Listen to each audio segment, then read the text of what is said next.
Halo teman-teman, apa kabar semua? Sehat selalu. Nah, kita jumpa lagi, kita bincang-bincang tentang hal-hal berkaitan dengan hukum. Nah, teman-teman, pada segmen kali ini saya mau bahas mengenai mengapa advokat atau pengacara ini masih membela orang yang bersalah. Contoh misalkan, seseorang ditetapkan menjadi tersangka oleh pihak kepolisian karena diduga melakukan pencurian. Nah, oleh kemudian dia ditahan, tetapi kok masih ada advokat atau pengacara yang mau melakukan pembelaan terhadap diri tersangka.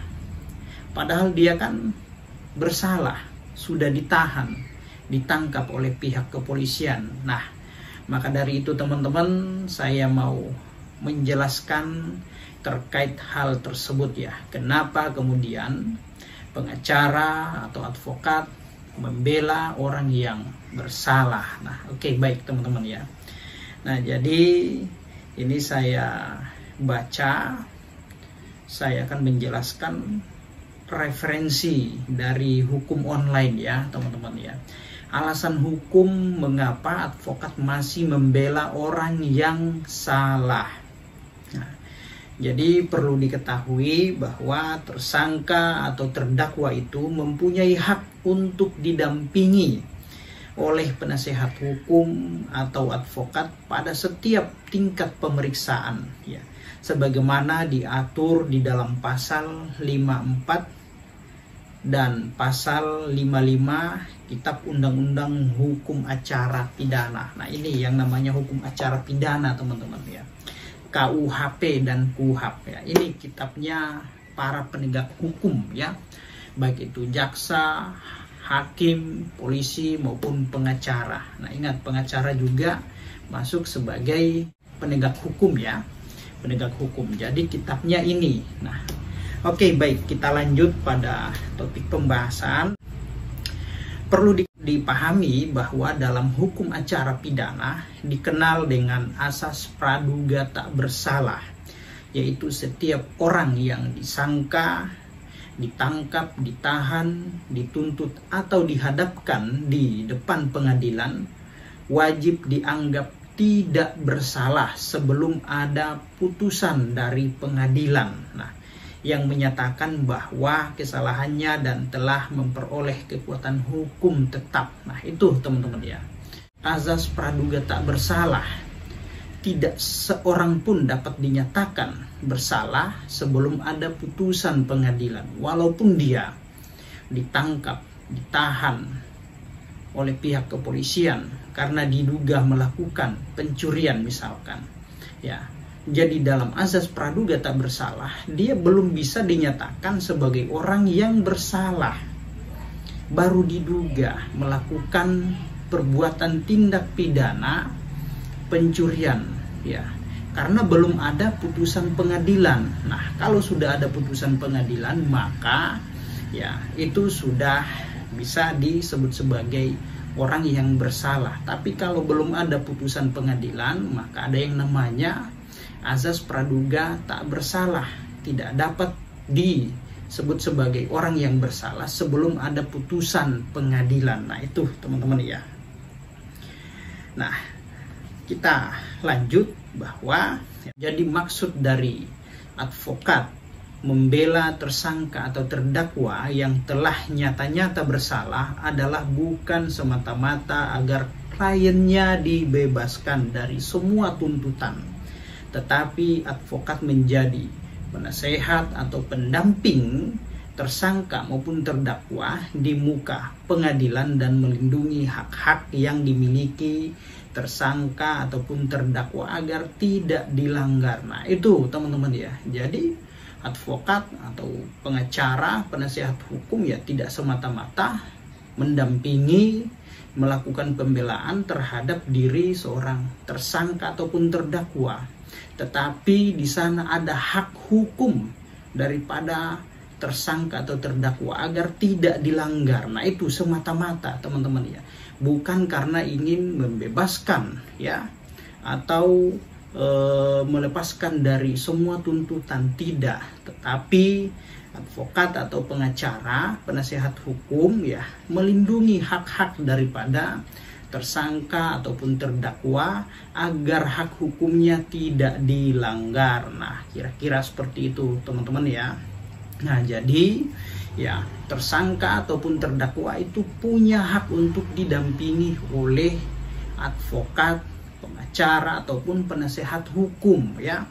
Nah, jadi menurut Undang-Undang Nomor 8 Tahun 1981 tentang KUHP ya. Ini ya KUHP ya.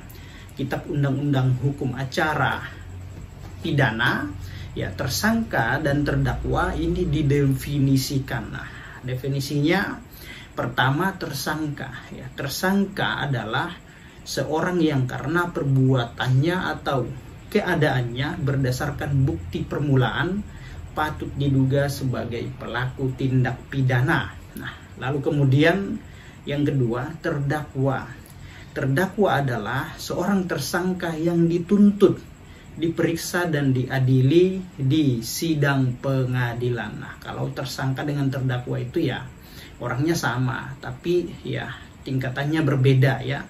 Kalau tersangka itu masih dalam tahap penyidikan ya. Tapi kalau terdakwa itu ketika dia sudah berada di dalam ruang pengadilan, sedang diadili, sedang disidangkan. Nah, itu disebut sebagai terdakwa, teman-teman. Nah, jadi KUHP pada dasarnya telah menjamin hak tersangka ataupun terdakwa untuk didampingi penasehat hukum, advokat atau pengacara pada setiap tingkat pemeriksaan. Hal ini diatur di dalam beberapa pasal seperti pasal 54 KUHP, pasal 55 KUHP, pasal 57 KUHP, teman-teman ya. Saya bacakan pasal 54 KUHP ya. Guna kepentingan pembelaan tersangka atau terdakwa, maka dia berhak untuk mendapatkan bantuan hukum dari seorang atau lebih penasehat hukum selama dalam waktu dan pada setiap tingkat pemeriksaan menurut tata cara yang ditentukan dalam undang-undang ini. Nah, itu pasal 54 KUHP. Lalu kemudian pasal 55 KUHP ya menyebutkan di sana untuk mendapatkan penasehat hukum tersebut dalam pasal 54, maka tersangka atau terdakwa berhak memilih sendiri penasehat hukumnya. Lalu kemudian di dalam pasal 57 ayat 1 KUHP berbunyi, tersangka atau terdakwa yang dikenakan penahanan berhak menghubungi penasehat hukumnya sesuai dengan ketentuan undang-undang ini ya. Jadi terdakwa atau tersangka pun punya hak untuk mendapatkan bantuan hukum, untuk didampingi, untuk dibela. Nah, itu teman-teman ya. Jadi jelas dalam KUHP menerangkan tentang itu ya. Tersangka atau terdakwa berhak untuk mendapatkan bantuan hukum, untuk dibela, untuk didampingi pada setiap tingkatan, baik itu tingkat penyidikan, penuntutan maupun pemeriksaan di dalam ruang pengadilan. Nah, itu teman-teman ya. Nah, jadi khusus bagi tersangka atau terdakwa yang melakukan tindak pidana yang diancam hukuman mati atau pidana penjara 15 tahun atau lebih, atau bagi tersangka terdakwa yang diancam penjara 5 tahun atau lebih tetapi tidak mampu mempunyai penasehat hukum sendiri, maka pejabat yang bersangkutan wajib menunjuk penasehat hukum bagi mereka sebagaimana disebut di dalam pasal 114 untuk pasal 56 ayat 1 KUHP, dan selengkapnya berbunyi seperti ini ya. Pasal 114 KUHP bunyinya seperti ini, menyampaikan bahwa dalam hal seorang disangka melakukan suatu tindak pidana sebelum dimulainya pemeriksaan oleh penyidik, maka penyidik wajib memberitahukan kepadanya tentang haknya untuk mendapatkan bantuan hukum, atau bahwa ia dalam perkaranya itu wajib untuk didampingi oleh penasehat hukum sebagaimana dimaksud dalam pasal 56. Nah, bunyi daripada pasal 56 ayat 1 KUHP ya bunyinya seperti ini teman-teman ya. Saya bacakan. Dalam hal tersangka atau terdakwa, disangka atau didakwa melakukan tindak pidana yang diancam pidana mati atau ancaman pidana 15 tahun atau lebih, maka bagi mereka yang tidak mampu, yang diancam dengan pidana 5 tahun atau lebih, yang tidak mempunyai penasehat hukum sendiri, maka pejabat yang bersangkutan pada setiap tingkatan pemeriksaan dalam proses peradilan wajib menunjuk penasehat hukum baginya. Nah, itu teman-teman ya. Nah, jadi misalkan seorang tersangka ataupun terdakwa sebagaimana yang dijelaskan di dalam pasal 114 maupun pasal 56 ya, di sini menyebutkan ketika tersangka atau terdakwa tidak mampu menyewa membayar penasehat hukum ya, dia tidak punya dana, tidak punya uang ya untuk membayar jasa penasehat hukum atau advokat, maka pejabat yang bersangkutan atau yang berwenang seperti misalkan penyidik, penuntut umum atau hakim wajib baginya untuk menyediakan penasehat hukum, pembela bagi terdakwa atau tersangka yang tidak mampu membayar jasa pengacara. Nah, seperti itu ya teman-teman. Untuk melindungi kepentingan hak hukumnya atau kesetaraan di hadapan hukum ya. Nah, jadi pada dasarnya tersangka atau terdakwa itu mempunyai hak untuk didampingi oleh penasehat hukum atau advokat dalam setiap tingkat pemeriksaan. Nah, jadi jelas ya teman-teman ya, mengapa advokat membela orang yang bersalah. Nah, kira-kira itu pertanyaannya. Jadi mengenai pengacara atau advokat, penasehat hukum ya, ini diatur di dalam Undang-Undang Nomor 8 Tahun 2003 tentang advokat ya, Undang-Undang Advokat dan Kode Etik Advokat. Nah, jadi advokat disebut di dalam Undang-Undang Advokat adalah orang yang berprofesi memberikan jasa hukum baik di dalam maupun di luar pengadilan yang memenuhi persyaratan berdasarkan ketentuan undang-undang advokat. Nah, jadi untuk menjalankan profesinya, advokat itu disumpah terlebih dahulu sesuai dengan agamanya atau berjanji dengan sungguh-sungguh pada pengadilan tinggi dan domisili hukumnya. Nah, jadi advokat bertugas memberikan jasa hukum, yaitu jasa yang diberikan advokat berupa memberikan konsultasi hukum, memberikan bantuan hukum, menjalankan kuasa, mewakili, mendampingi, membela, dan melakukan tindakan hukum lain yang untuk kepentingan hukum kliennya. Nah, apa itu klien? Nah, jadi klien di sini disebut adalah orang atau badan hukum atau lembaga lain yang menerima jasa hukum dari advokat ya. Seperti misalkan dari tersangka maupun terdakwa. Nah, jadi teman-teman, mengapa advokat membela orang yang bersalah? Nah, jadi ketika advokat membela klien yang bersalah berarti maksudnya klien telah melakukan tindak pidana. Masyarakat harus memahami. Nah, ini di sini harus dipahami ya, bahwa advokat tidak dapat diidentikan dengan kliennya. Nah, itu teman-teman ya.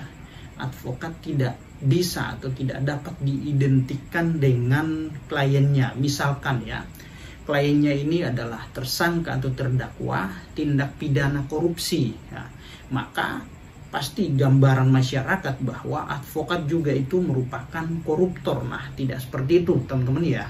Jadi tidak bisa kemudian advokat itu diidentikan dengan kliennya, karena advokat ini ya berdiri sendiri.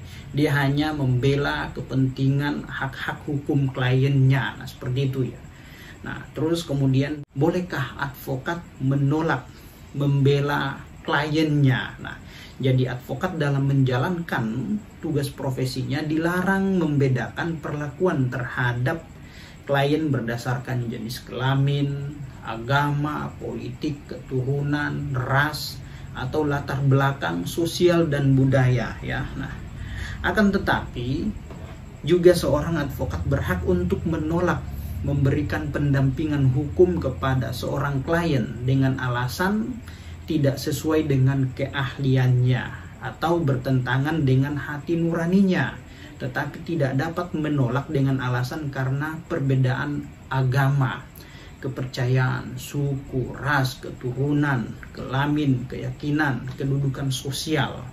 Nah, itu ya teman-teman ya. Jadi advokat boleh menolak melakukan pendampingan atau memberikan bantuan hukum kepada kliennya, tersangka maupun terdakwa, ketika dianggap perkara itu ya tidak sesuai dengan nuraninya, bertentangan dengan nuraninya, maka dia boleh menolak.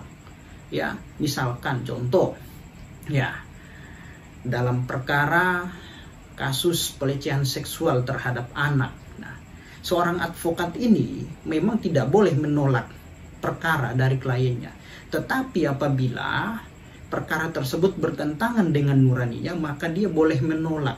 Nah, seperti yang contoh yang saya sampaikan, ya, dalam hal perkara pelecehan seksual terhadap anak, sementara advokat ini misalkan dia sebagai pegiat perlindungan anak, maka dia boleh menolak perkara tersebut karena ya dia bertentangan dengan hati nuraninya, tidak sesuai. Seharusnya dia melakukan pembelaan terhadap anak, tapi ya ada pelaku atau ada tersangka yang melakukan, maka dia boleh menolak tersangka tersebut untuk diberikan bantuan hukum karena bertentangan dengan nuraninya. Nah, seperti itu teman-teman ya. Nah, lalu kemudian perlu juga dipahami bahwa di dalam pasal 8 ayat 1 Undang-Undang nomor 48 tahun 2009 tentang kekuasaan kehakiman, Undang-Undang Kekuasaan Kehakiman, terdapat azas praduga tak bersalah. Nah, dirumuskan sebagai berikut nih teman-teman ya. Bunyinya, setiap orang yang disangka, ditangkap, ditahan, dituntut, atau dihadapkan di depan pengadilan wajib dianggap tidak bersalah sebelum ada putusan pengadilan yang menyatakan kesalahannya dan telah mempunyai kekuatan hukum yang tetap. Nah, jadi teman-teman, itu ada namanya azas praduga tak bersalah. Walaupun orang itu sudah ditangkap, ditahan, diperiksa, diadili, tidak boleh dinyatakan dia adalah pelakunya, dia adalah orang yang bersalah. Nah, sebelum ada putusan pengadilan yang telah berkekuatan hukum tetap atau inkrah. Nah, itu ya. Jadi artinya meskipun masyarakat menganggap seseorang klien, tersangka atau terdakwa dari advokat bersalah, namun pada intinya yang menentukan seseorang bersalah atau tidak yaitu adalah putusan pengadilan yang telah berkekuatan hukum tetap. Nah, itu teman-teman ya. Nah, jadi selain itu menurut Muhammad Nuh dalam bukunya Etika Profesi Hukum ya, sebagaimana yang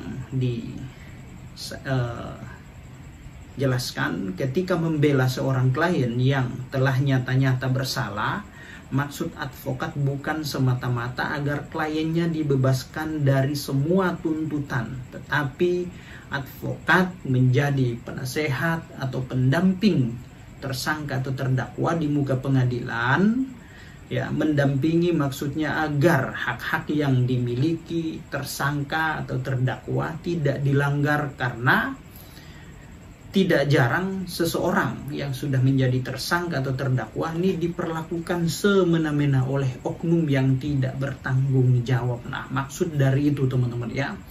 Nah, kenapa kemudian advokat melakukan pembelaan terhadap seorang kliennya, tersangka atau terdakwa? Ya karena ya dia atau si tersangka atau terdakwa ini hak-hak hukumnya tidak dilanggar ya. tidak diperlakukan semena-mena oleh oknum-oknum yang tidak bertanggung jawab. Nah, itu salah satu fungsinya ya. Nah, sehingga dapat dipahami bahwa advokat membela hak-hak kliennya dalam memberikan jasa hukum, bantuan hukum. Ya, hal ini sejalan dengan bunyi pasal 3 huruf C Kode Etik Advokat. Yaitu bunyinya seperti ini ya.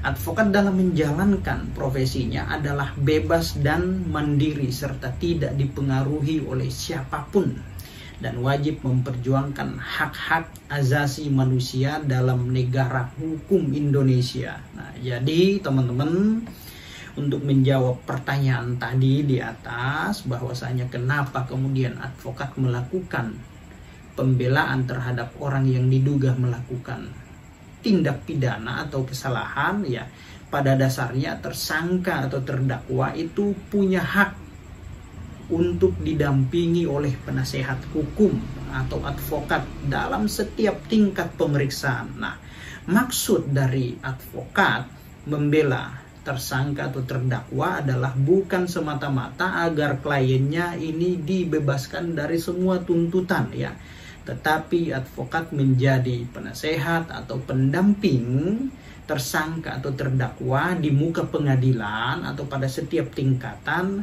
dan dilindungi hak-hak yang dimiliki tersangka agar tidak dilanggar. Nah, itu teman-teman ya. Jadi jelas ya uraian yang saya sampaikan teman-teman. Semoga apa yang saya sampaikan ini bermanfaat untuk kita semua, dan yang belum subscribe silahkan subscribe, share apabila video ini bermanfaat untuk teman-teman semua. Demikian, salam keadilan.